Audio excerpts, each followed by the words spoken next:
Varbaş Kurdistaniyên hêja li ser navê Rêveberiya Çarpel Medya Silav û Rês vê heftê gelek mijarên me yê nîrxandinên hene. Li Rojhilata Navîn mirov dikare bêje tolhildana şerê Ukrayna tê girtin û bi wî şiklî bûyer didome. Hûn jî zanin ku Hamasê êrişî İsraîl kir piştî wî Gaze hat dorpêşkirin. Yekê Nîsanê de İsraîlê êrişî konsolosxanaya Îranê Sûriyê kir yê Şamê. Piştî wî sêzdeh mehê Îranê êrişî bi dronayan bi mûşekan êrişî İsraîlê kir. Dirovberê jî İsraîl bersîva evê da bersîva Îranê da ev şera li ku biqede û ew ê çi bandor deyne ser Rojava û Başûrê Kurdistanê em ê bi hev re bibînin. Lê di vê pêvajoyê de wexta mirov dişopîne xêrnexwazên Kurdistanê bi taybetî jî li Tirkiyê li Bakurê Kurdistanê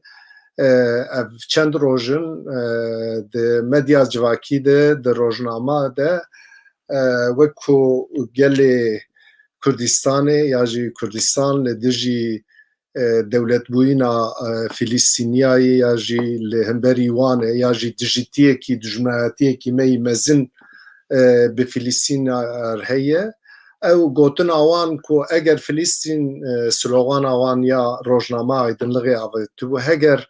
Filîstîn qezenc bike ew ê Kurdistan wenda bike. Eger Kurdistan qezenc bike ew ê Filîstîn wenda bike. Wek mirov dikare bêje ku wek nûçeyekî ya jî wek propagandayekî xêrnexwazên ku naxwazin Kurdistan xwedî statû be ya xwedî dewletek be ya jî destkeftiyên di destê wê de ji dest wan derkeve û alema Ereba dijminê milletê Kurd bike. Di vê aloziyê de wexta mirov dişopîne mijara evek di aktuel di rojevê de ye mijara yanî metirsiyekî mezin li ser statûya Başûrê Kurdistanê heye. Lê di vê mijarê de Amerîka û Yekîtiya Ewropa wexta mirov di lê mêzê dikin dişopîne bûn teref. Amerîka eşkere helwesta xwe danî got em dixwazin hilbijartinek adîl demokratîk li Başûrê Kurdistanê çêbe. Nûnerê Yekîtiya Ewropa gavek hîn ber bi pêş avêt û got em li piştî hevdîtina wan û bi hikûmeta Kurdistanê bi birêz Mesûd Berzanî eşkere helwest danî û em jî wekî Partî Demokratîk Kurdistanê difikirin hilbijartinek divê dadperwerane û adîl demokratîk li dar keve ew ê problem bi wî şiklî çareser bibe. Bêguman bersîva ev pirsana hemû mîvanê me yê bidin. Mîvanê me şîrovekarên siyasî û siyasetmedarên Bakurê Kurdistanê ne. Ez anka ji hevalê xwe yî re jî rica bikim bira her du mîvanê me bînin ekranê û em dest bi nîrxandina bûyeran bikin. Mîvanê minî yekemîn ji alî çepê birêz Qasım Ergûl e. Birêz Qasım Ergûl endamê Komîta Rêvebir ya PVK ye. Siyasetmedar e. Kê Qasım tu bi xêr hatiye? Navxêrê davî gelek spas. Ez jî serkeftinê dixwazim ji bernamê re û ji rêzê xwe ji temaşevana re jî dişînim. Gelek spas mala te ava be. Mîvanê minî duyemîn rêzdar Alî Fikrî Şix e. Alî Fikrî Şix kesayetekî pir alî ye. Mirov dikare bêje şîrovekarên siyasî ye, nivîskar e, şîrovekarê sporê ye. Yan di pêş tiliyê wî de pênc marîfet heye û ويا هري جبوي من روزك خوشها كيك علي چلو 3 سال بريم بهفر الزندان آمده بون دوی دما قرطانیه ده ایران بهفر برنامه کی چید کن اوجی جی شانازیه کیک علی تو بخیراتیه ناو خیره ده بکیکم اجی گلک شانازم بهبوناته دوستانیاته تکلیامه قوت بجمره و دم باش اجی سرکفتن تفازمش بو و برنامه باش گلک سپاسیا ودکم لی مجارن برنامه مهنه لی بریوی از دقازم بویده کی جشنا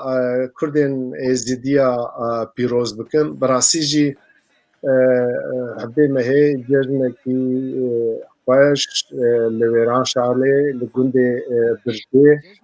به آواهی نوح یا مالا ازدیا ده هات پیروز کرن انجی وقت چارپل مدیا جشنا وان پیروز بکن و به هدیا که ظلم و نحقیه دیتنه بداوی ده از آنکا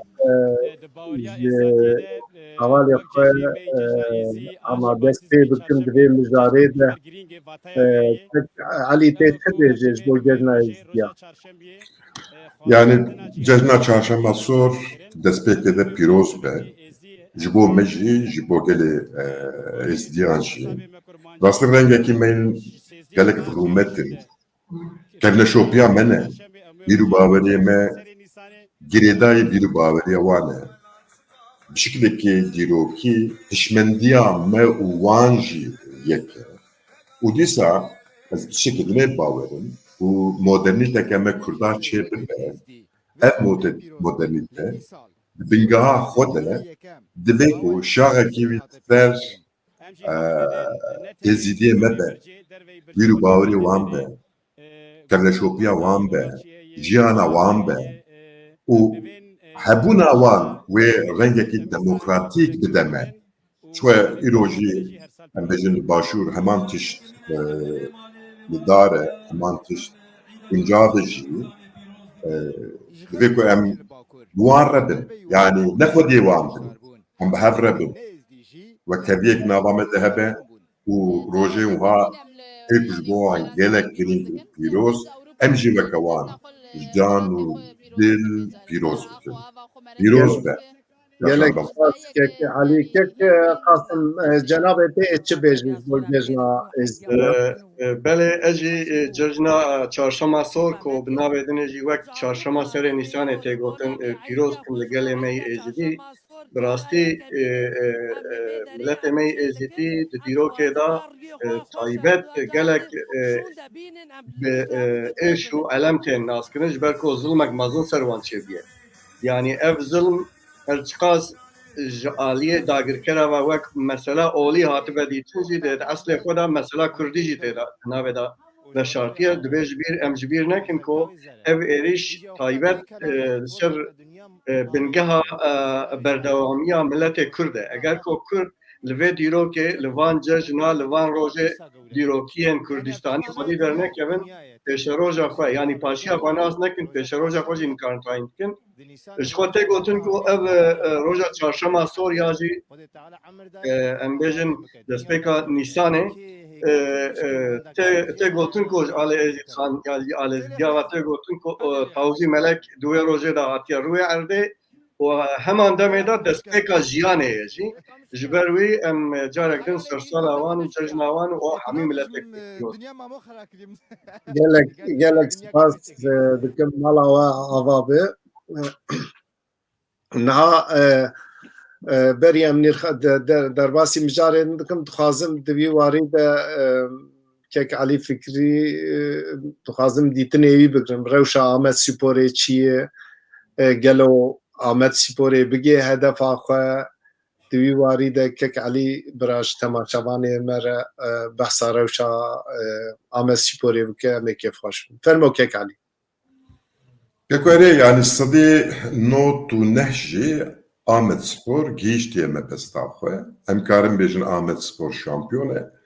bela ji alî hukûk ve û hê lîk neqetiye û ji alî matematîkê ve hê sê maçmane loma bi hepkî bi temkîn em dibe şampiyon yani ل آلی لیستکه و لآلی دقانیه و لآلی هیزان آلی گراوه آمد سپور ای سال براستی شامپیونه و ای سال آمد سپور چیروکه که سرکفتی دنوسینه شخو ام کرد تیه وانتشتانه ام تیه چیروکین سرکفتینه چیروکه که ام کاربن به فینالا و بقدینن آمد سپور براکو دبه شامپیون اف چیلو خودگیهینه فینالا خواه لو ماجی هستین مزن هلتبرینه و متکه یکجی yani ایرو آمد سپور تشتيكو سياسة نكارة بكه ويا herkes آمد سپور yani bir bağırıyor ki be endamı kişara xistine be و مجارتي سرور هست اوه هشمندي اوه ايش هو يكبون اوه يعني تفكرتن اوه دي نواش يعني ده وبراستيجي إيصال آمد سپور veya حقر yani despeka sezonu de kimeke hoş avakirin bukire embejin ketne peşpaziye rakandına wan yani vere careki tekçu secara be havrama si maç kazanç kir yani ev ali istasik ejele bineri o haye u nekasım de despeka devrat doya deji yani leistike ke erişker hepki beydenge bu az nuşu rakdedik bu rahu cani kurda halant وها شخو باور وها تو مدايم بشماز خود فتسينه ولا طاوجه وما تجي حمويا تماشكر an stadyume yaji televizyona de yani ev enerji hat xodgahan de minji u çtekileri de beşim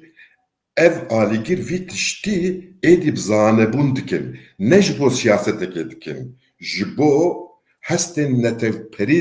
netevidikin ya heri giring eve emkarın bejin edi kurdaş xore le ba siyasete kanaleke dine vekirin. Kanaleke hebuna xwe, kanaleke ku xwe ifade dikin. İşxwe ku ev kanal zeyde nebin, em nikarin bibin netevekî modern. Em nikarin bibin netevekî ku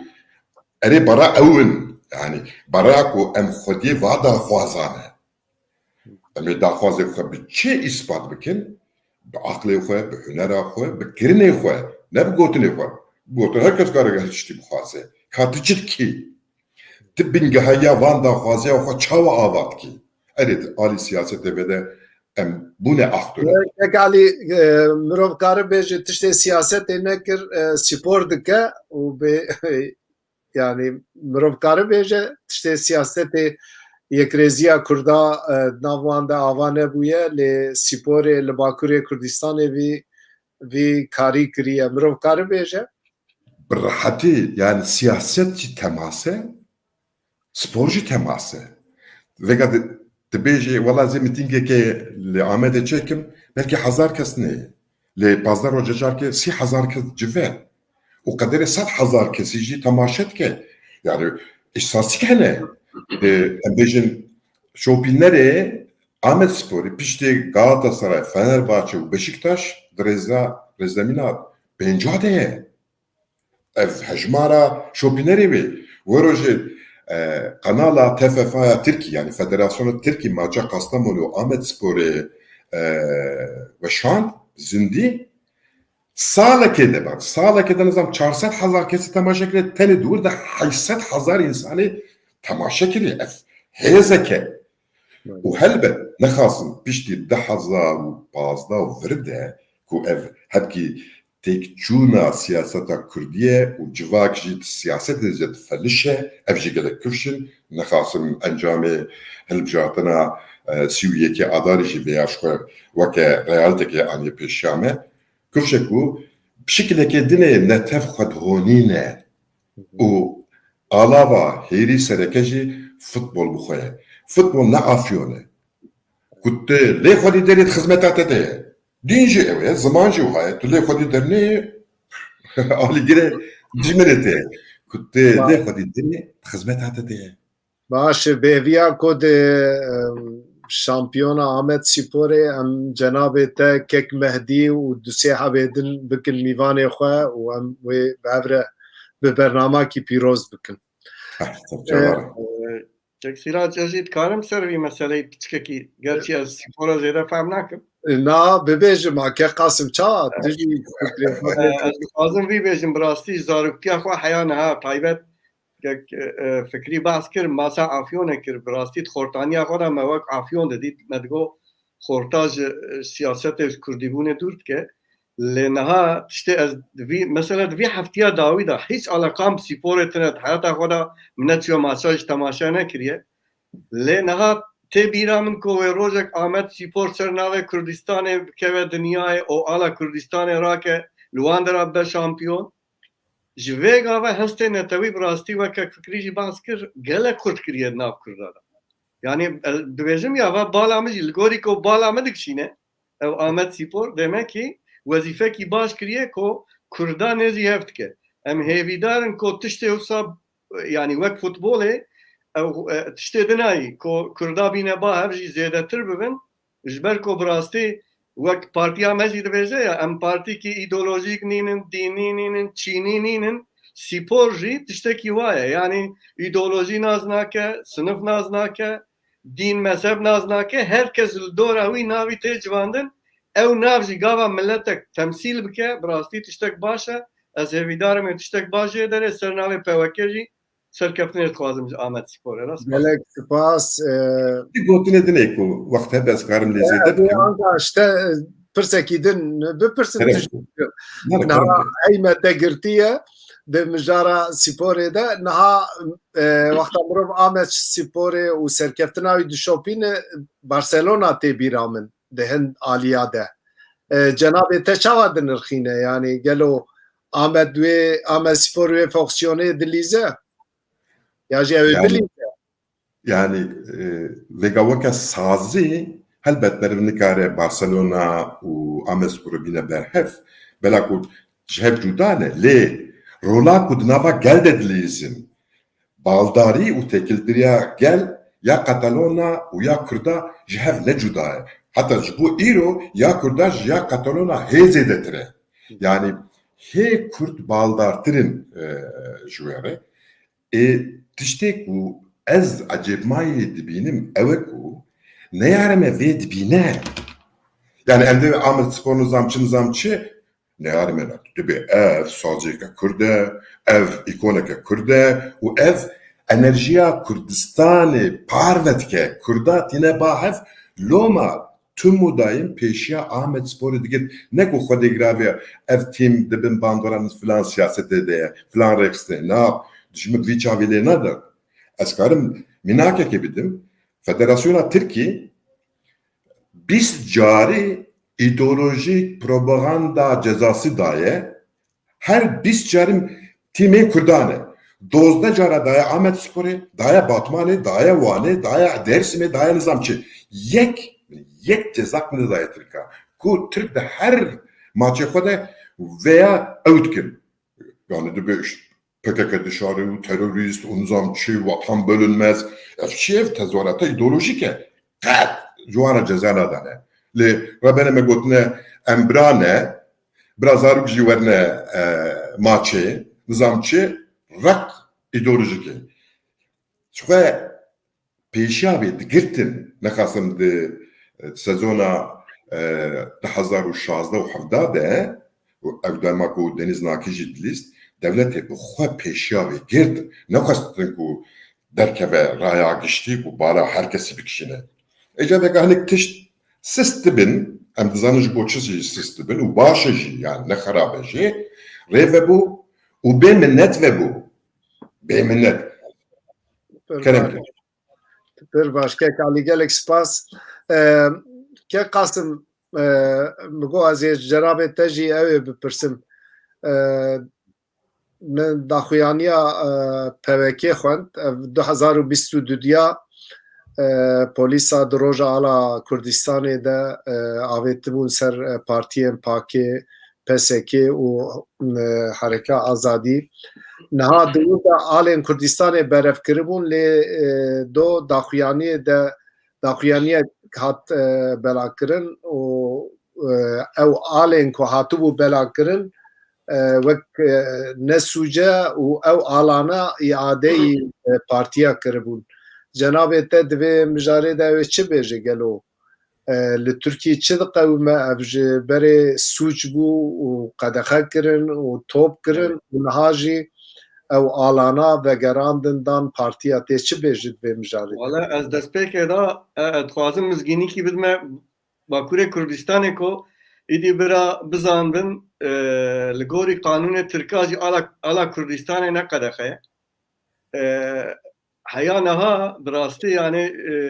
ji bo ala Kurdistanê Kurda bi xwe qedexe datanî. Digo ev sûce û ev çima hûn ew dikin niha îsbat bû ku belkî jî bi rastî jî yani ser ala Kurdistanê mesela de parvekirina Facebookê da gelek insana ceza xwarin, îşkence dîtin. Lê niha Yek jî ez min ceza xwar ji ya jî ceza da. Belê. Niha loma min got ev mizgîniyeke ji bo me û ev qanûn ya jî ev biryara dozger wê bibe wek mînak ku carek din bixwazin dawe vekin jî nikarbin vekin ev ya bû mînakek bû em bêjin bû çi yani bû mizgînîkî di duwa we jî bas kir yani sala 2022 da di pîrozbahiya ala Kurdistanê da duê rojê da pak jî ku niha navê xwe gorandiye bûye peweke PSK û Tevgera Azadî Tevgera Azadiya Kurdistan ji aliyê polîsên dewleta Tirkiye ve hatin avayê wan hatin baskın serê çêbû û alaya top kirin her çiqas hevalê me yî li wê derê bûn bertek nîşandan jî polîsa ti ew nekir û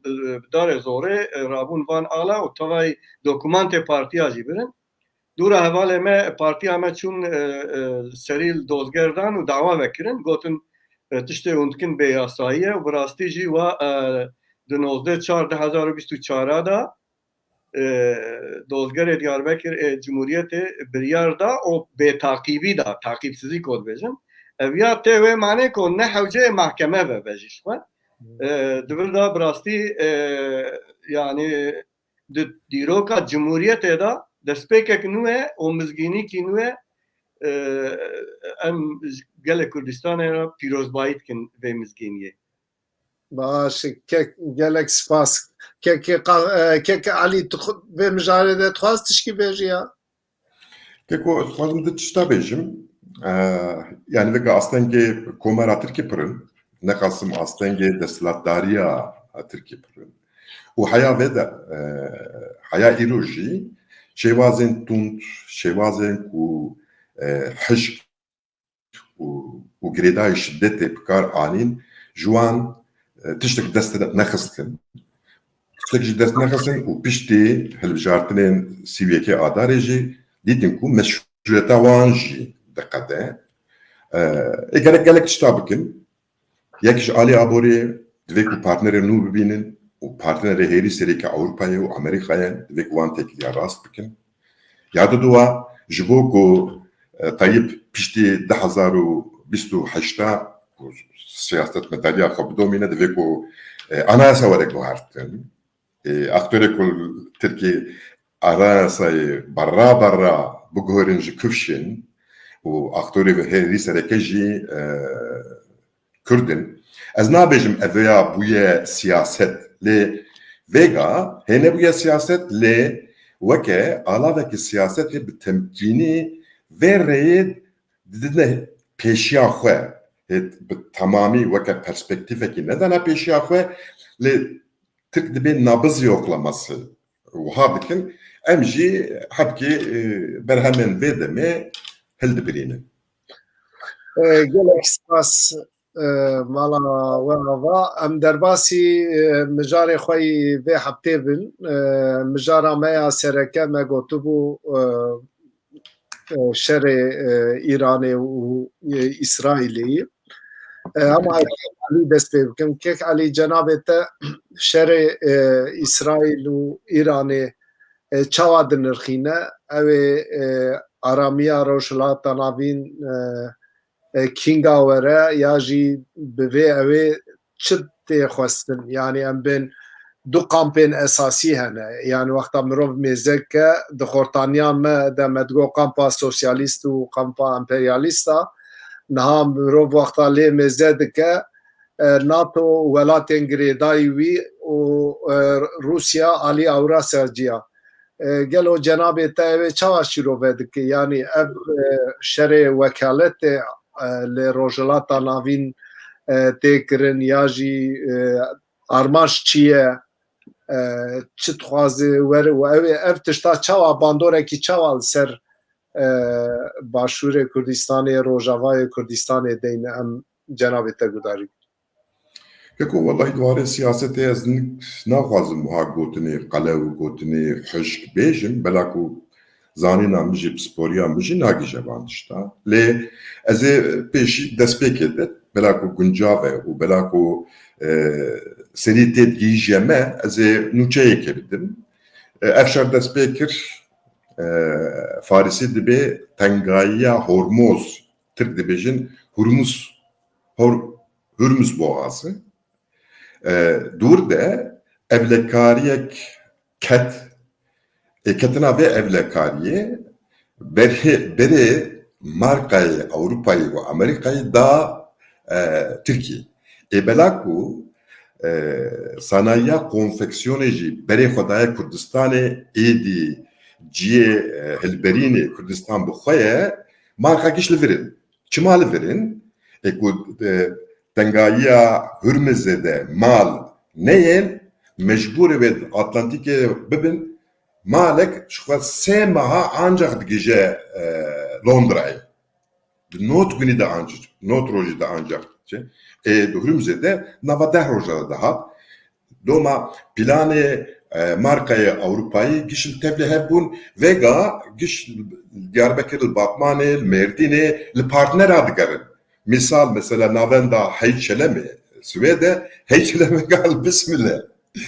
Tem yani tiştekî me hem ne hazirin wa kalita û wan prensiba bürokrasiya wan em bêjin tiştê qerasa jî dixwazin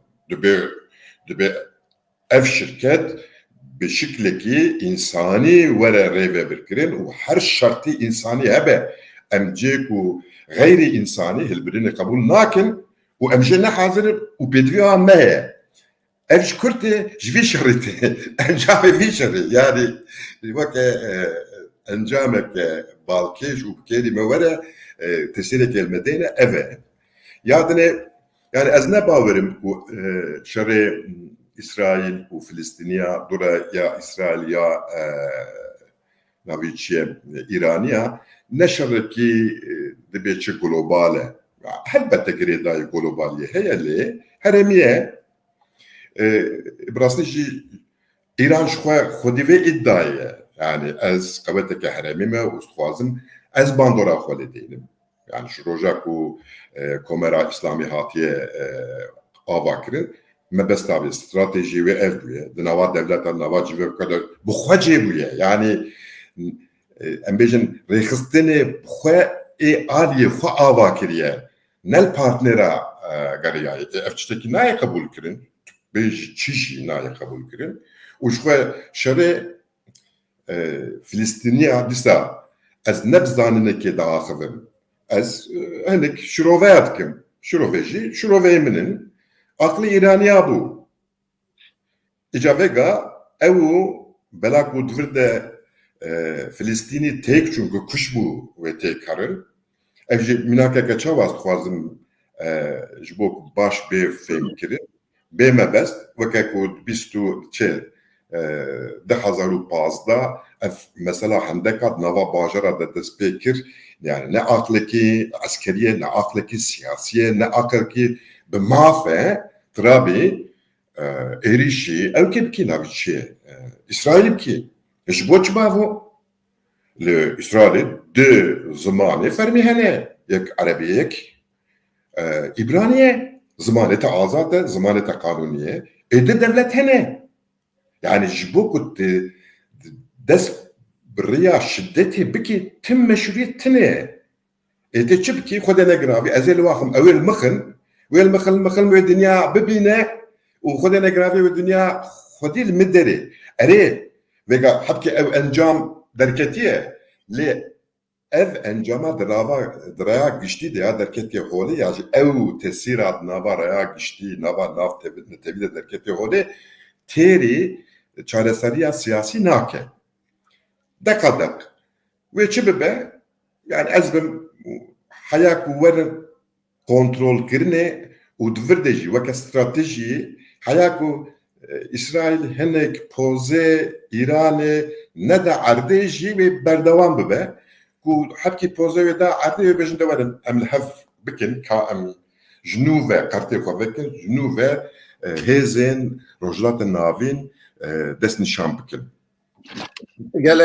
gelek spas kek Ali hele mezekin kek Kasım ve siyaset medarek vi şerî çawa din nirxîne kek Kasım gavadı kek Ali behsa siyaseta hendeka û barîxata kir û bi rastî jî êrişê Hamasê ya bi ser İsraîlê û kuştina sivîla û hin tişta digotin belkî li wan ji wan re bimîne lê wekû hendek û barîqat çawa ji siyaseta tund û tujiyê û PKK nema ev êrişa Hamasê ji ew jî nema yanî ji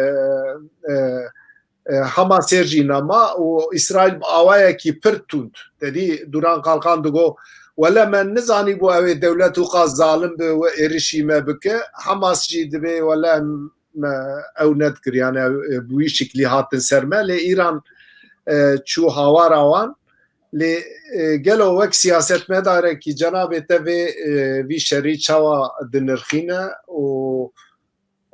gelo bandora ku İran bi vî şeklî tev digere rola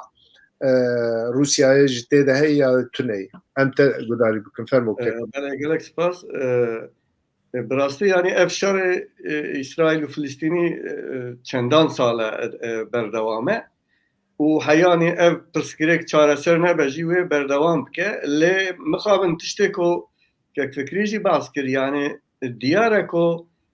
milletê bindest ê ku bi heqin heqlîne yani hinek hêz ya hinek piştgirê wan dixine rewşek wa ku neheq dibin yani ve basa hendek berîqata kir yani ew ê ku got me nizanbû wê dewlet vî ewkî bike bixwe yani her kesî jî zanibû wê dewlet bike çima wê neke lê ê mihîm ew bû kî bi wana wê hendekê bi çi armancê dakirin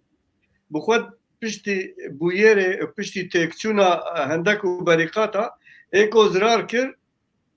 ewlî PKK dûra ê ku zirar kir berdewamiya siyaseta wanî eşkere ye siyaseta demokratîk e dûra ê ku herî zirar kir milletê Kurd li Bakurê Kurdistanê ji bo wî kî kar kir divî ê ku bi wan vê bûyerê dan kirin ewana kar kir ev jî kîne li Bakurê Kurdistanê em bêjin ji ber ku Kurd û Kurdistaniya zirar jêdî dagirkerê Kurd û Kurdistanê ji vê bûyerek feyde dîtin demek destekî wan divî karî daye ji bo Filîstînê jî aynî tişt me dikare bêje yani eger ku heyanî em bêjin Filîstîniya wê êrişê nebir ser İsraîlê o sivîla û heta ciyê em bêjin şerqî û kilama ji xwe re digotin êriş birin ser wan jin û zarok û xort û keç û keçê şey insanê sivîl dane kuştin û wir da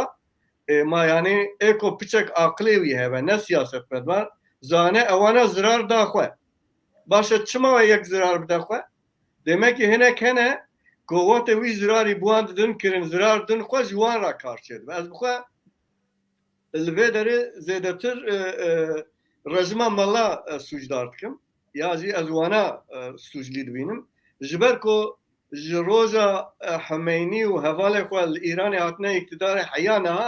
خواستنه و تروریسم بناو اسلامیت اخراج کن تایبت جید لوی جغرافیا مدا جبو اسلامیت و اسلامیت کو em bêjin tund û tûjî xwaratîne îxrac bikin her tiştî dikin. Dîsa wek we her duwa jî bas kir tabî di vir da aktorê din hene. Yani çima mesela Tirkiye jî aynî tişta dike. دیگه اما ام بلکی بحث کنه و مثلا پیشمرگی داوی شهید بوناوی یا جوی 20 سال داوی لباشور کردستان هر روش ریشته به تقریبا 500 گند والا بونه و لروجاوای کردستان به معنی که دولت تروریستان آوانه به اینی تشت کرد باشه دوردا تمام داگرکر شخوانه حقن لی دوی ایکو رجوان را خوشی بکه بچکی جی سیاست او جی فیدا خورا بزن به یعنی جبو کو دوی شری دا اف شر فلسطینیا و امبیجن یهودیا و ایرانیا و امریکا و روسیا جی ناوی کاری دانه هر کس لپارک برجواندی خویا براستی لی مقابل که قاسم جناب تخاله کی گرینگ آنی هوله نه اف هنتش د فیدا دولت داگر کره و سیاست آوانه لگلو اف بوی شری اف سلوغانا اگر کردستان قزنج بکه فلسطین وندا بکه اگر فلسطین قزنج بکه او کردستان وندا بکه yani dibê ew de ji nişka ve de ev nûça ya jî ev şîrova ya jî ev yani sebep çi ye mesela bibin gavadike aliye dîtin va ta alaka kîwan tune be hevra lê eger wek coğrafîk dibe jî na her du pirsgirêk jî bûne pirsgirêk ji bo dinyayê tev eger ev pirsgirêk çareser nebin her dünya tevcih ev dibine her çıkaz yine berjevendiye wan da beji le gava ko ambejin mesela Filistiniya çareser be mesela Kurda bal tesere belki rahattır be bu mane be biçek raste le Filistini gava azad bibin jibo azadiya Kurdistan'a re xoştırdı bel gorimin ez te ew ki wan abinim ya jî mesela Kurdistan'ı eğer mesela bütün berçave xwe İran بتنه ناف سینور ایران دا کردستان که بلوچستان که اوانا آذربایجان که افغان آزاد ببین و ایران نکار بس کو تروریسم اخراج کرد جو ویگا و کندزانن سیاست به شرق الاسود یعنی اورتا دو هویاج روشرات ناوین فچک وگاریا سیاست نافخه یعنی ایرانی اساس و ایریش نبرنا سر اسرائیل ل سیاست نافخه زورک داوان کو و امجی دولتک مزدونن قراسنه خورتن قوتن امتکارن اسرائیلجی eriş bin servi. Aynı tecrübe Türkiye'ci yani gava siyaset dıkıtme tedi bera kol hene kada o jbor riya siyasete xavakin ez dibejim alaka azadbuna Filistin'e ya alaka azadbuna Kürdistan'e ko yeki kadine ya yeki berjevandiye yeki dayet işte ki o nabinim ez. باشه الان مزگن کک علی دم به مجاره ده چه ده فکر کک علی جناب تا جبوی به سلوغان یا جی مانشتا پرواقاتیف اگر بیسین قزنج بکه کردستان وندا بکه یا جی کرد قزنج بکن کردستان قزنج بکه فلسطینی وندا بکن فرما اوی هبو دروبری بو فرما لسليمانية هبو نتروان برزاني پر اشكره وكري جو ام لگل دولتكي فلسطينيانه نها كرد تجاري كقواده كقاسم جيگو ولا اگر فلسطيني ما في خوا بدسخينن او كاري مجي راح تردك تو استنگ لمبري مجين نج بوي مجي باشه نتروان برزاني جيگو ام پشگريا ويدكن گلو چود خوازی ورکرن اف سدما توین دجمناتیا دنابینا گلی کرد و عربا ده اف aydınlık guncanın yani Cenab-ı Teji baş vanzanış beri donzi loni her tişten ve provokatif dikin le vedemi tu ve ke çaşiro vedik yani sebep çiye yani vedemi. Peko yani jbo ku merv siyasete fam bike de ku merv venek pirsa siyasete bike. Yani jikirina siyasete bike, jikavmandına bike. Em dizanın ku gava Hamas eriş beser İsrail ve İsrail bertekeke tund nişan bide. İran jizane و em disat zane ku Hamas tenep seri xwe nikarişteki bike. Yani iznavitine bela ku خودی نگراوی او گریدای هفن لما دویکو ایریشا حماسه دبن کنترولا İranê û biryara Îranê çêbûye. Ev eşkere ye. Çawa di 2015 de dîsa bi aqilê Îranê û hendek mendek çêbûn û dûr de Îran gîstme besta xwe. Yani bîne bîra xwe beriya 2015 Tirkî dixwest hundur de yani li Bakur çözüm süreci hebû. Pêvajoya çareseriyê hebû. Bi Başûr re 5 salî peymana net çêkiribûn têkiliyên Rojava jî nehew qas hişk bûn. Bîne bîra xwe hinekî PYD nûnerê wan de hatin diçûn. Bi vê hemû ji binî helweşiya rê ji Îranê vebû. Dîsa ji alî konjektûrê û ji alî jeopolîtika vakûn bifikirin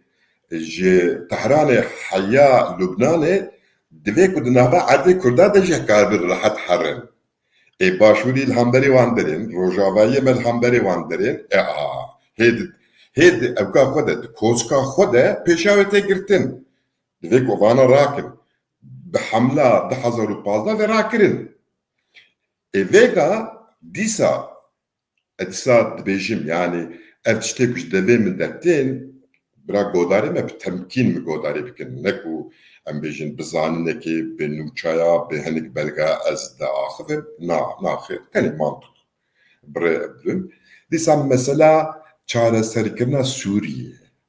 Hûn dizanin aktörê mesela Rusya vêga bi tiştekî dinê ve meşgûl e. Di kefa di Swîdê şerekeye şerê Ukrayna. Aktörü sereke ew bû, ya di duwa Îran bû, ya Sisiya Tirkî bû û dure Esad bû. Vêga têkiliya wî sist bûye. Têkiliya wî sist bû, Îran mecbûr e tiştek bike. Zor da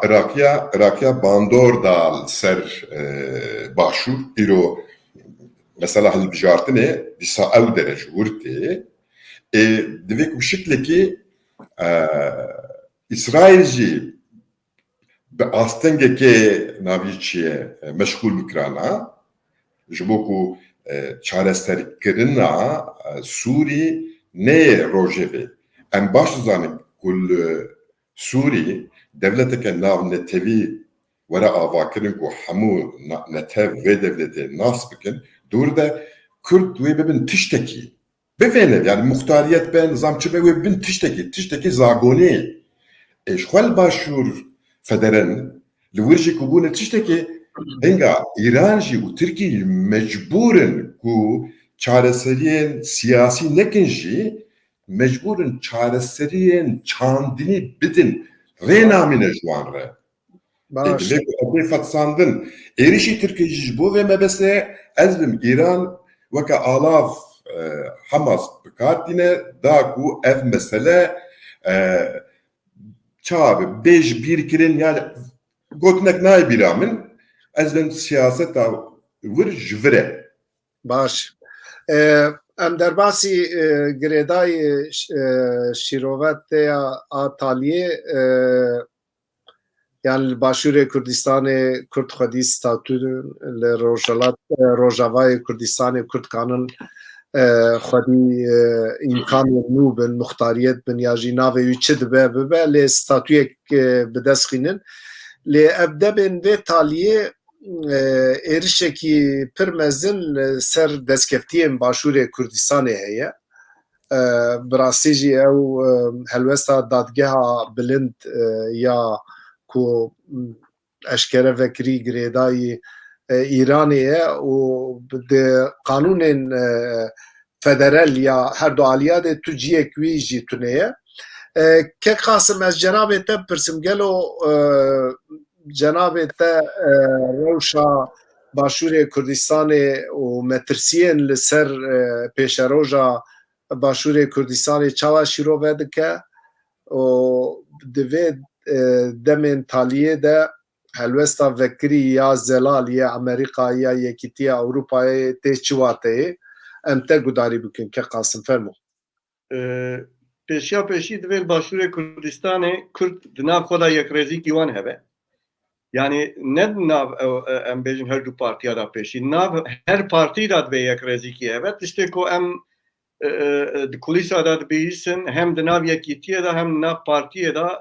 bixwe nav wan de heye yani nav hizbê bixwe de heye dûra jî navbera her du partiya de heye ji bo ku Kurd ne yek rêz bin ne yekîtî bin her dagirker û xêrnexwazê Kurdistanê jî bi her awayî dixebitin ve mehaqaq şopandiye Erdogan vî di sêmehê dawî da hema bi axife dibêje vê havînê em ê mesela sînora çareser bikin. Ev tê wê mane ku wê bi awakî leşkerî bi awakî mezin eger stratejiya wan tekfikirî jî behs kir piştî vê hilbijartinê eger stratejîkî nehat ve gorantin ji aliyê AK Partiye ya Dewleta Tirkiye ve wê êrişekî eskerî jî bikin û ji vêga da dîsa hûn dişopînin تقریبا مهک ده مهبره اول جبر که هم دزانن یعنی هر چقاس هر دو پرچه که سینور ترکیه دانه کردن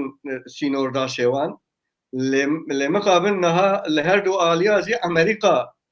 وک سینور داش خوره حساب بکن یعنی نه بتنه که کرده حساب بکن و داره داگر بکن یا جی ایرشی بن سرور دزانن مخاطب وانی مازن امریکای تقریبا مهک بره سروک میته و امبیجن وزیر دروای ترکیه چونه امریکا لوی درش بو مثلا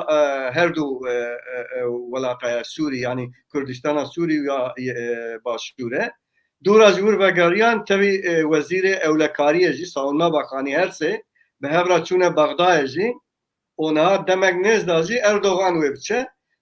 و من گوری شوپینم اردوغان وش بغداد هر حوله رجی تشت کودیسا امش کلیسا ج او که دبیزن یازی ج روزنامه در و تعقیب کن ته گوتن کو دخوازه امریکا دخوازه نابرا کردن باشور او روز آوا بچکی خوش بکه او بچکی جی وانو ترکیه نزی هفکه tabi ev edve nezikayê da wan xuya ji ber ku Tirkiye dewlete berjewendiya Amerîkayê zêdetir Tirkiyeyê de hene yani eger tiştek wa bibe jî wê her çika berjewendiyê Kurda ji tê de habe lê zêdetir ê dewleta Tirkiyeyê. Lê dîsa aliyê stratejîsta ve tê gotin ku teva îvan tişta Tirkiye dibe illahî em ê êriş bibin ser sînor ji aliyê ku PKK gerîlayê PKK li wê derê xwe bicî kirine امریکا جی حیا نها نه امریکا نه کرد قانی نبونه و بغداد جی دبیجن کو هجی PKK و هزک تروریستی فرمی ندا ناسین yani nas nake dور da he tam lev nekirne le mesela helbijartina Kurdistanê dîsa be desteka em bêjin İraniya û piştgiriya wanî ku li Bexdayê merkeza Bexdad destê wan daye dixwazin Kurdistan têk bibin. Ji ber ku ne tenê İranî Tirk jî dibêjin. Eger ku Sûrî Îrak helbûn ev car wê werin welatê me parve bikin yê pêşî İran ya pêşî Tirkiye Türk bixwe jî dibêjin. Yani em bekame yani pêşeroja dewleta Tirkiye girêdayê bi wan her sê dewletê dinay ku perçê Kurdistan tê yani eger ewane azad bibin hêdî birvatê heya jwan tê heya jwan bê wê nekin ev ya di hilbijartina da jî wisa di tiştê da jî wisa lê divê li Bexdayê Kurd yekdest bin û Kurd bi hev rabin û berê wî jî divê wika ku min got yani di nav xwe da yek rêz bin dûra jî yekîtî û partî destê xwe bidine hev ser xeteka Kurdistanî ji bo ew metirsiya ve behs kir bertaraf bikin lazim e bi hev ra yekîtî bikin tifak bikin û tifaka Kurdistanî ji nû ava bikin dîroka Başûrê Kurdistanê jî hemî serkeftinê wan di îtifaka wan da derbas biye hem hemî Kurd dizan dinya jî dizane lazim e vê carê jî rêkî ji xwe ra bibînin li hemberê em bêjin wê biryara mehkemeyê ku ne destûrî yani ne li gorî destûra federalî divê her du bi hev ra li hember derkevin lê mixabin wê dawê yekîtî bi xwe dîlekçe daye ji bo ew biçê bibe. Divê rojek zûtirîn Kurd dev ji dagirkera berdin dev ji berjewendiyê xwe hezbî berdin û bigîjine hev ya nexwe ew der bi rastî pêşî ji aliyê Îranê ve dûra jî ji aliyê dagirkerê din ve piştgiriya wan ve niha başûr jî rojava jî di metirsiyê de ye lê em hêvîdarin ji ber ku yani xebata Kurd û Kurdistaniya li gorî Ereba û li gorî rohleta navî pêşketîtir e daha nêzî Avrupayê ne daha nêzî Amerîkayê ne Amerîka jî bi awakî dixwaze berjewendiyê xwe li vê herêmê biparêze berjewendiyê wan di em bêjin di azadiya Kurda da jî heye bawer dikin wê Kurd nêzî hev bibin û mesela xwe bûya wayê çareser bikin. باش کێک قاسم کێک علی کێک قاسم وەک مرۆڤ بێژێ بە ئاوایەکی ئەرنی لەوێ ئەوێ mêze dike li bûyerên rûdanên li Başûrê Kurdistanê dibên yanî dosên Kurda ya jî hêzên wekî Amerîka û Yekîtiya Ewropayê destûr nadin ku ew statuya Başûrê Kurdistanê Îran ya jî Tirkiye ya jî hêzekî din tedaxulî wir bike divê rê nadinê. Gelo cenabê te ev bûyerên vê taliyeyê Başûrê Kurdistanê çawa dinirxîne û Serokê Herêma Kurdistanê Nêçîrvan Barzanî tiştekî got dibe heger destûr û peymanên ku me nav hev de îmze kiriye bicî were tu problemekî me bi Iraqê bi hikûmeta merkezî tune ye. Yani hatiye Alî Kurdistanî jî em bibin Rêzdar Mesûd Barzanî wek mirov kare bêje ku destê xwe dîsal masê xist wek dema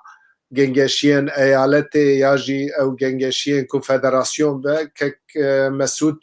got em federasyonê dixwazin em wîlayeta naxwazin lê di vir de jî nerî ku Îran lîstikek dilîze dixwaze yani hêdî Kurdistana federal lewaz bike kek Mesûd dîsa bi qerta hilbijartinê li hemberî wan derket û Nêçîrvan Barzanî jî dibe tu problem tune ye tenê divê destûr bicî were. Gelo cenabê te vê ew ê çawa şîrove dike yani İran ya jî xêrnexwaz kanin statuya qezençkirî ya di destê Başûrê Kurdistanê de ye her çi qas em bibin nerehetî di nav Yekîtî û PDK de hebe jî lê aktörên sereke ew dikin yani li dijî viya disekin tu çawa şîrove dike kek Elî em te gudarî bikin. Yani keko tüteki ku ez jî pêşanazim va demê dawî de di siyaseta Kurda de rû dide ku êdî Kurd dizanin siyasetê bikin. Beriya dideka te ku Nêçîrvan Barzanî tiştekî dibêje, Brêz Mesûd Barzanî tiştekî dibêje û ev rast in, ev siyaset e. Yani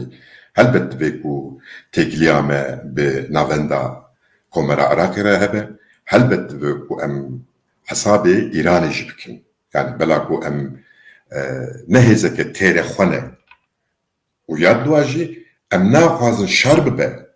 Yani şer xisarê me ye ji xwe çî me heye arabin em van var û xwe sermaye xwe perê xwe têxine şer nabe. Ya siya dîsa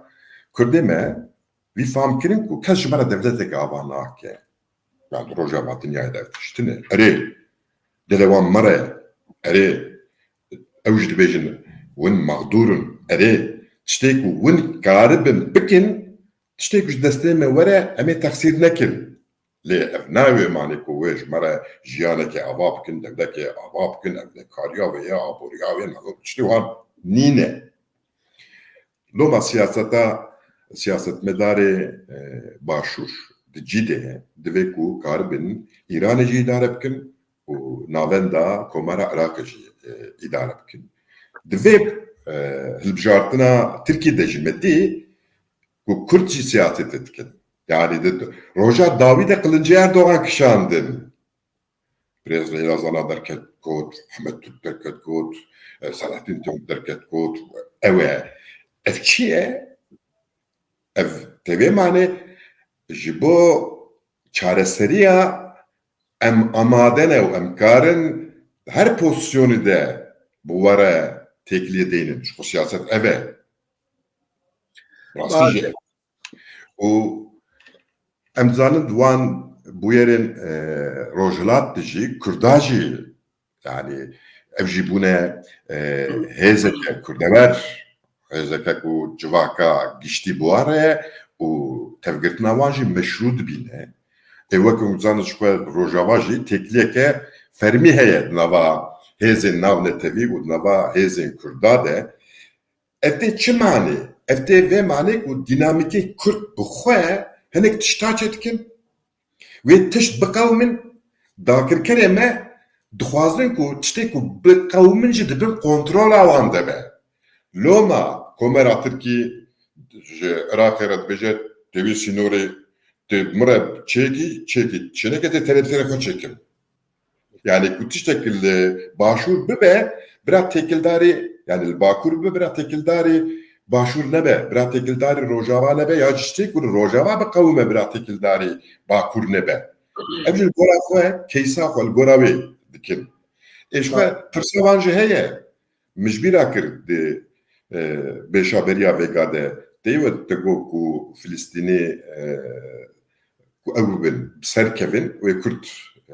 têk bikevin ku Kurd bi ser kevin wê Filîstînî ya jî bera rojevê rast e. Ev ya yani ê ku behsa vê dikin behsa tiştekî dikin dizanin behsa çi dikin.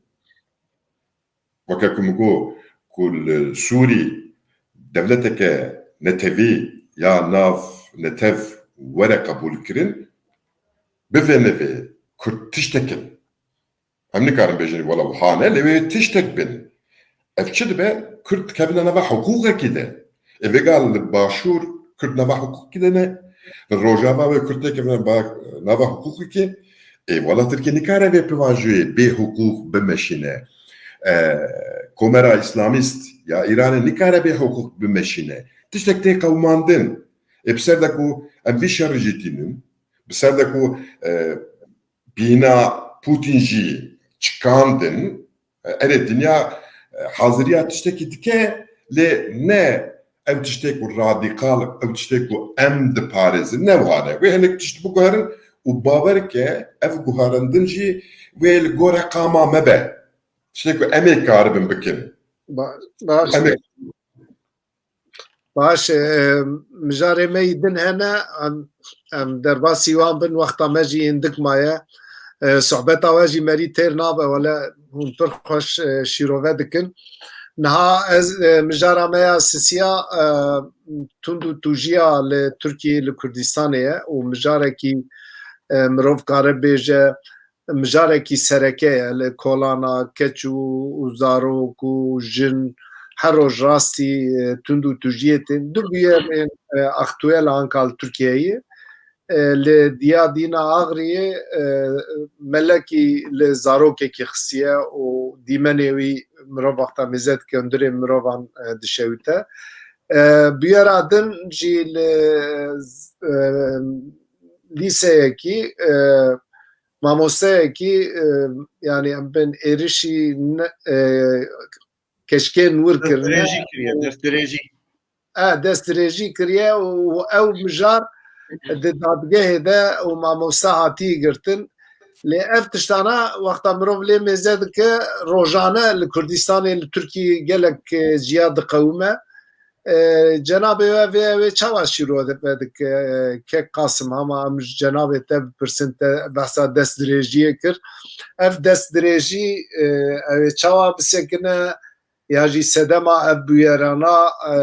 çi ye divê çi were kirin wek dezgehekî siyasetê cenabê we çawa difikire divê bijarê de. Yani bi rastî ev şîrova ve jî biçek zehmet ev mesela lêxistina û malla û hicra ew ji me re bixwaza xerîm naye watê em zarok bûn Kurdistanê ez jî çend roja çûm min erebî xwend yani ew lêdana zaroka wek tiştekî gelek hêk bû yani tabiî de hat xuyan.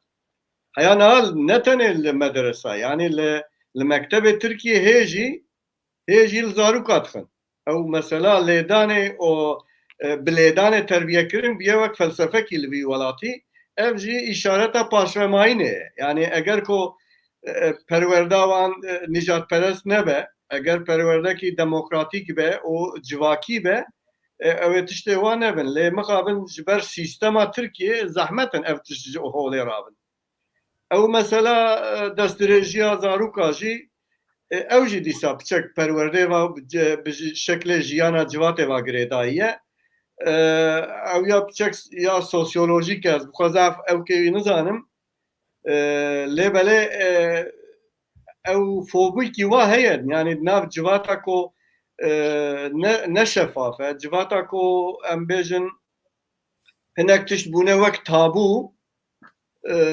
ji bo wan erzûyê xwe wan daxwazê xwe em bêjin ne di rêda pêk bînin karê ne di rêda têne kirin ew jî yani gerçi biçekî di nav dîsa yani di navê coğrafya me da zêdetir ew hene yani navê ca welatê me da tabî welatê me mixabin bêxweyî ye yani em niha em siyasetmedarin lê em bêjin li El Ezîzê çêbû bawer ke ew mesela dûr û destdirêjiya zaroka yani diviya bû Kurd rabûne ser piya ama ti tepkîkî wa ne siyasetmedar ew ne jî ji xelkê tepkîkî wayî ku pêwîst bû nehat meydanê li Şirnaqê bûyerekî wer çêbû lê gel daket kolena û bawer dikim faîlê wî jî hat girtin yani dem cî Kurd reaksiyonê nîşan didin rast ew e yani ancak ev tiştê wa bi reaksiyonê civakî kêm dibin yani xwe kanûn û edaleta Tirkiye ji alîkî wa digirin ji aliyê kunckê dinê wa berdidin wek hemî tiştê dina ev jî ev bûyer jî mixabin yani meriv dikare bêje ku perçekî ji problemê vê civata me ye divê civat şeffaf ve demokratîk bibe perwerde bi awakî demokratîk were kirin û perwerdê em bêjin mesela medresa hinekî dijî bikeve binê atmosferek ku herkes kî çi bixwazme nikaribe bike û wek em bêjin wek şîddeta civatê were hesab kirin û cezayê wî zêdetir bibe ji bo ku hinekî najî nikaribin Hele em nêzekên Kek Elî divê mijarê de çi dibêje Kek Elî cenabê wî demek dirêj li İstanbul ma niha li Kurdistanê dimîne vê bûyerê çawa şîrove dike Kek Elî tund û tujiya li hemberî zarokan hemberî jinan û destdirêjiya ku tê kirin aktuel bûyerên vê taliyê gelo ev yani ev problema civakê ye problema dewletê ye problema sîstemê ye birêvebirinê ye çi ye ev sedema çi ye Yani keko helbet me fikare girê bi wan ve girê de lê gava ku em bi wan ve girê din ji me re tiştek nabîne ya rast divê ku em xwe binasin yani ji sala hezar û nesed û heştê vir de li Kurdistanê hukukekî şer heye û desthilatdarê me bi vî çavî lê dinêrin û ev wiha jî tev digirin yani gava destdirêjiyê zarokê me xuşkê me jinê me dikin jî wekek ku tolhildanekê wekek ku erêmê wiha bû we bikin mesaj ev e divê ku wiha jî bixwînin lê mixabin wekek ku Hegel dibêje kole çima kole bela ku efendiyê xwe nas dike te efendî nas kir tu kolî yani rewşa te ev e rewşa me ve ev e lê di nava têkiliyê de em vêya ji bîra dikin em xwe ji bîra dikin em welatê xwe ji bîra dikin em netevbûna xwe ji bîra dikin car canan wekek ku em enda ew kin dibê çi hem welatiyê Tirkiyê ne yani ha tev dikirin çima yani êku habe wiha ye mixabin لو كان واجيكو مرف كارفانا غريدي ام بيجن كابنا شوبيكا نراست كابنا شوبيكا كو مرف يعني برشا مرف كارا غريدايو بويرجي شروغك وكاكو اجد بيجن مرف كارا بفرفجي غريدا جبو ما اف غرينكا جبو ما ام و او ايدي بفينيفي اف دخال ودفيكو حمو تفكرتني خدا ود حمو نرخاندني خدا ام فيج بيرنكن افناي في مانكم هر ملاحظ بشوتين شابكم هبكوجنا يعني امشي دافازك بر وحاسبك ديمقراطيك مشروع بين زمانجي دي صادفك بنجهيا و امبن وامشي اول هنگا امي كاربن ببن تشتكي واكيد يعني حقوقك تنه يعني كا باش كيك علي ام هاتن وقت ما جي عندك ما مجارك ما ماي مجارا ما تشاراجي هما جي كيك قاسم و او بپرسم كيك قاسم جناب وجي تعقيب كريا لباشوري كردستان بإرشكي هوائي لسيدقان لگریدای هوليري پشمرگه کی شهید بو او ایرشین بدرونا گلک جارا روجاوای کردستانی لباشور کردستانی او بویرانا چه دبه گلو رایا ناو نتوی یکتیان نتوا و دولت دن او ظلم و زورا او نحقیه لهمولاتیین کردستانی تکرن نابینن یا جی او تشتاوی حتی که بمشه او نحقیه دیمنا کو شهید بوینا وی پشمرگهی مرو وقتا دشوپینه گله لور اسیان دکن دبه دبسه ورن حوارا ما حتی کی داری امی دبن وی ظلمه دبن و بابی وی دبه کره ببری وی ایواری هات مالی و جماره چو امی روژا دن بچیانا گره و راسی ایرشکی ورد به اون چوا شروعات کن گلو او بیارا باشوری کردستان یا جی بویرن وکیل روجاوای کردستان جید به اون چوا شوپین چوا شیروه دک والله حوجه شیروه نینه تقریبا دورا 25 ساله افشار ناورا پککی و دولت ترک دا بردوامه و ایکو هری زیده جه زرار و زیان و شهید بوند بینن جی کرده باشورن yani tek otun kodu 25 salida takriben serdesti 500 gund hatne ava kirin. 500 pardon hatne vala kirin. Başa ev 500 gund hatne vala kirin ev xalki kurva çune. Nikan wern gunde xwe, nikan wern çande xwe, nikan wern razê xwe û bostanê xwe. Ev têr nake têne kuştin şehîd jî dibin. Sivîl. Na ev bu yere we bas kir ne ya pêşiye ne ya dawiye jî. Yani هیا نه بسادان پیشمرگه جی شهید بونه و بسادان جی سویل شهید بونه دوی بری هر تشتی ام وی بیجن یعنی دوی PKK بری هر تشتی و دولت ناسب که لوی گوره تفگره یعنی دوی اقتدار باشور کردستان PKK ناسب که چما از بیجم یعنی تقریبا ازی گلک جارت چموتین باشور کردستان هیا نه زیده 5 kilometre devleta Türk peva çuye o her çıkaz 5 kilometre çok karakola çetke. Karakola devleta Türk diyor. Arteşa Türkiye çedin.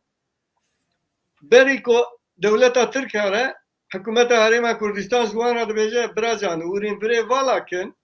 be kuştun be şar bra amjinin kuştun unji em vedere bir parezi. Hun gava bişar Türkten un çıka paş vaten او جی پیش وقتین اون چقدر یعنی اگر کو آرمانجا و اون ترکا بین حیا هولیر به باشه سر چاوا برا ملت جیزان به کرد جیزان بن دنیا جی بزان به یعنی دخوازم چی بیجم دخوازم بری دولت ترکیه PKK خو وگره دولت کردستان ناسب که اولوی داره لگوری قانون دولت فدرال کردستان تفگره او دفج شر دولت ترکیه جی برده از بدره اشکره بناوی خو پارتیا خو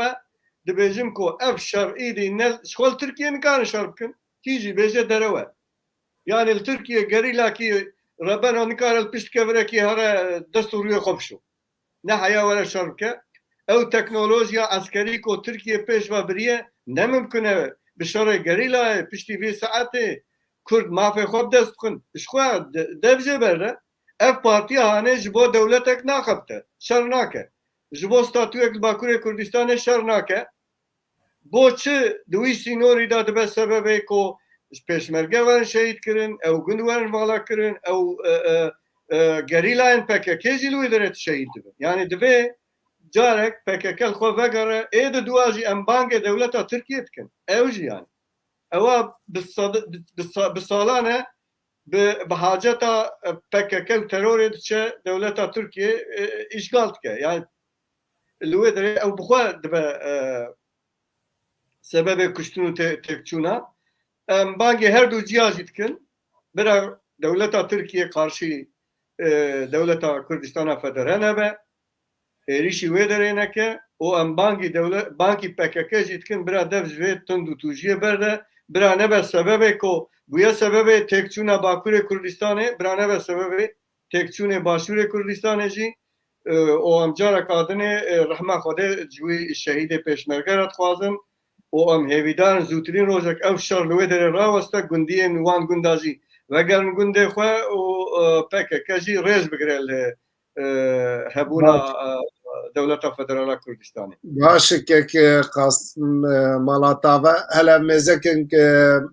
kek Ali çi dibêje kek Ali cenabê te ji bo bûyera vê taliyê ya Başûrê Kurdistanê û dem jî li Rojavayê Kurdistanê ev êrişên bi vî rengî çê dibe kek Qasım bangî her du aliya kir got hêvîdarim her du alî jî rêzê ji statûya Başûrê Kurdistanê bigirin û ez jî tekîlê zêde bikim riya çareseriya vî tiştî mafê netewa naskirina mafê netewa Kurd e ew mafê wî werin naskirin li Bakur û li Perçê din ev bûyerana jî çênabe cenabê te çawa şîrove bike vê bûyerê û tê çi bêjî gelo Ya kekoşko ev bûyer ne sürprizse yani ne areme dixwazin me pê tesîr bikin dixwazin çavê me bitirsînin dixwazin ezameta xwe û hêzbûna xwe û qeweta xwe nîşanî me bidin tîla xwe wiha bihêşînin were ne sürprizin mesele em çi dikin mesele em rasyonalîsta xwe çawa dinirxînin em ji vir çi siyaseta derdixin em siyaseta me tenê retorîke ya jî bi rastî jî em gelek tiştên meşrû û tiştên ku werne îzahkirin û qanîkirin em dibêjin di vir de aslengê me mezin hene bela ku ji xwe neyarê me ne ji xwe dixwazin bin destê wan de bin heya îro stat wan ew bû ê ku dixwaze vê statûyê biguherîne emin û ew ji me xurttirin û di mesela hawarê de jî bawer ke kes bi çek û tivinga xwe nayê hewaran me yani dinya carekê vê ceriban piştî herba cihanê ya duyemîn ji bo cuha rabûn 48 de li devletek ava kirin navê kirin İsraîl he îro jî hê diyeta wê didin yani veka dinya hambêrê vê qetleamê wê divê qey gişt parêzin na lê wan ava kiriye di nava dijmina de em jî nava dijmina de ne yani rewşeke me yani bi rastî gelek awarte bi rastî gelek dibê weke xwe heye em pir weke xwe ne ê divê ku ji vir jî ji me weke xwe siyaset derin û divê ku em dev çîroka berdin em dev ji retorîka berdin em siyasetê û xalên çareseriyê bikin heman tişt bidin berxwe û wiha bikin ya ji xwe em Kurdin ji xwe em ji xwe re devletekê dixwazin lê dibe îro nabe divê ku siyaseta me ji bo îro be ji xwe ew kes ji wê îmana me şüphe nake ku erim tiştekî wa dixwazin لێ ji bo îro em tenê di ciyê xwe de patînaj dikin. Ku em di ciyê xwe de patînaj bikin, wê werin filan tiştî biqewime, bêvan tiştî biqewime, bû gava biqewime jî gotineke me bi tesîr tinê ye. Tinê Tirkiye me vala ye. Yani باش کێک علی gelek spas ez spasiya cenabê we dikim û her du bûn mîvanê me û me bernamekî jê gelek kêf jî girt mala we ava gelo gotinê we Îtalyê hebe ez wana bigirim û em bernama xwe bigirin ke Qasim tê çi bêj hema ji te dest pê bikin Valla ez spasiya temaşevana bikim eger çi temaşe kirbin û ê we û kek Elî Fikrî jî dikim.